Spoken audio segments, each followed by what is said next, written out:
Bienvenue dans la tête d'un secouriste, le podcast dédié à toutes ceux et toutes celles qui veulent comprendre ce qui se joue quand chaque seconde compte.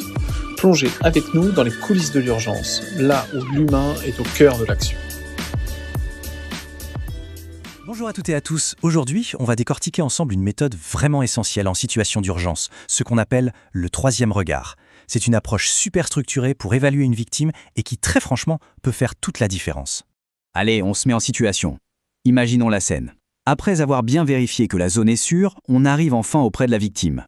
Forcément, le cœur s'accélère un peu, il y a du stress, c'est tout à fait normal. Mais c'est précisément à ce moment-là que chaque seconde va compter. Et là, c'est la grande question, n'est-ce pas? Par où on commence? Face à l'urgence, on ne peut pas se permettre d'improviser, ce serait trop dangereux. Non, ce qu'il nous faut, c'est une méthode, une sorte de feuille de route bien claire pour agir vite. Et surtout, pour agir bien. C'est exactement ça qu'on va voir ensemble. Alors, ce fameux troisième regard, qu'est-ce que c'est exactement? Eh bien, en gros, c'est une évaluation hyper rapide et systématique des trois fonctions vitales. On parle de la respiration, de la circulation et de l'état neurologique. Le but, il est simple. Trouver ce qui menace la vie de la victime, là, tout de suite. Et tout ce processus, il est guidé par une seule règle d'or, celle-ci. C'est la logique même du secourisme. On ne s'éparpille pas. On suit un ordre bien précis pour s'attaquer au plus grave d'abord. On commence donc en toute logique par la fonction respiratoire. Alors pourquoi celle-là en premier? C'est simple, un arrêt de la respiration, c'est la menace la plus immédiate qui soit. Sans oxygène, en quelques minutes à peine, les dégâts au cerveau sont irréversibles. Pour évaluer la respiration, on va se servir de nos sens. D'abord, on écoute. Est-ce que la personne arrive à nous parler? Est-ce qu'on entend des bruits bizarres comme des sifflements ou des gargouilles? Ensuite, on observe. Est-ce que la poitrine, le ventre se soulèvent bien de façon régulière? Et pour finir, on apprécie la couleur de la peau. Est-ce qu'elle est bien rosée ou au contraire toute pâle, voire bleutée? Ça, ce serait un très mauvais signe de manque d'oxygène. Regardons ça d'un peu plus près. À gauche, on a une situation normale. La personne parle sans problème. Sa respiration est silencieuse. Les mouvements sont réguliers. Pour un adulte, on parle d'environ un mouvement toutes les 5 secondes et la peau est rosée. Par contre, à droite, on a tous les signaux d'alarme. Difficulté à parler, des bruits, des mouvements désordonnés et cette couleur pâle ou bleue qui nous crie littéralement « Au secours, je manque d'air ». Dès qu'un de ces signes est là, il faut agir. Bon, une fois qu'on est sûr que la victime respire, on passe à la deuxième étape qui est tout aussi cruciale, la fonction circulatoire.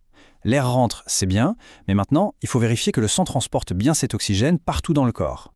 Là encore, l'évaluation s'est faite en 3 gestes très simples. D'abord, on va prendre le pouls pour sentir le rythme du cœur, sa force. Ensuite, on observe à nouveau la peau pour voir si elle n'est pas trop pâle. Et enfin, on touche. Est-ce que la peau est chaude et sèche, ce qui est bon signe, ou au contraire, est-ce qu'elle est froide et moite? Et ce pulse, où est-ce qu'on le cherche? On a 3 points de contrôle principaux. On commence toujours par le plus accessible, le poignet. Si on ne sent rien ou très mal, ce qui en soi est déjà un signal d'alerte, on passe au cou, sur l'artère carotide. Là, ça bat plus fort. Et vraiment en dernier recours, on peut aussi chercher au niveau du pli de l'aine, sur l'artère fémorale.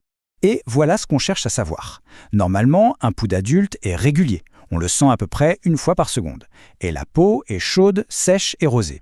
Les signes de détresse, c'est un pouls qui va trop vite, trop lentement ou qui est irrégulier. C'est une peau froide, mouette et pâle. Tout ça, ce sont les signes d'un possible état de choc et il faut réagir sans attendre. Et on arrive à la dernière étape de notre trio vital, la fonction neurologique. Là, on va évaluer l'état de conscience de la victime, voir si elle est bien orientée et vérifier ses capacités motrices. En gros, on veut savoir si le cerveau fonctionne comme il faut. Pour faire ça, c'est simple, on va lui parler. On pose des questions de base du type « Comment vous appelez-vous ? Savez-vous où on est ? Ou encore « Est-ce que vous vous souvenez de ce qu'il s'est passé ?» On cherche à voir si la personne est cohérente. Des réponses confuses ou pas de réponse du tout sont de vrais signaux d'alerte. Ensuite, on teste la motricité. On va demander des actions simples. Est-ce que vous pouvez bouger les doigts et les orteils?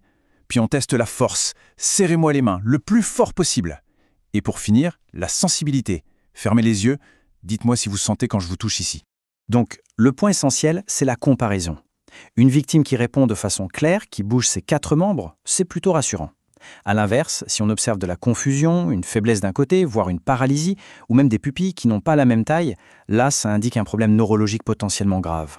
Et ça demande une aide médicale d'urgence. Voilà, on vient de parcourir les 3 piliers de cette évaluation.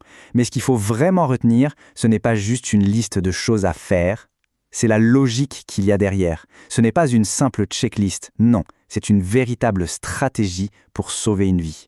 Cette image, elle résume tout. 3 fonctions vitales, oui, mais un seul et unique ordre pour les vérifier. Et cet ordre, il n'est pas là par hasard, il est absolument nécessaire. Il découle directement de notre règle d'or. On traite en priorité ce qui tue en premier.